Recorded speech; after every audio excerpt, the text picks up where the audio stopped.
මිනිස්සු මෙයාට කියන්නේ සැබෑ ජීවිතයේ අයන් මෑන් කියලා. හැබැයි මෙයා ලෝකයේ බේරන කෙනෙක් නෙවෙයි.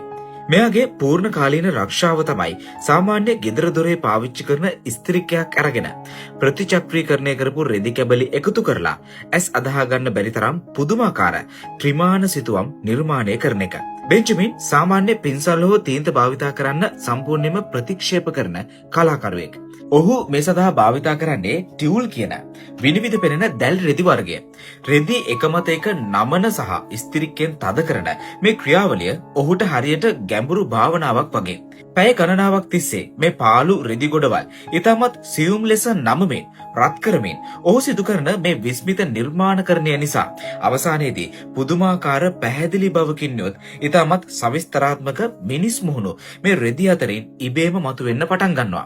මේ අපූර්ව දක්ෂතාවයේ හින්දාම ඔහුගේ නිර්මාණ නිව්යෝර්ක්හි ද මෙට් සහ ලන්ඩන් ඩිසයින් මියුසියම් වැනි ලෝක ප්‍රකට කලාගාරවල පවා ප්‍රදර්ශනය කරලා තියෙනවා. නමුත් ඔහුගේ මේ කලාව තවත් ඉහළටම ගියේ ඔහු මේ පාවෙන රෙදි සිතුවම් සැබෑ ඇඳුම් බවට පත්කිරීමත් එක්කයි.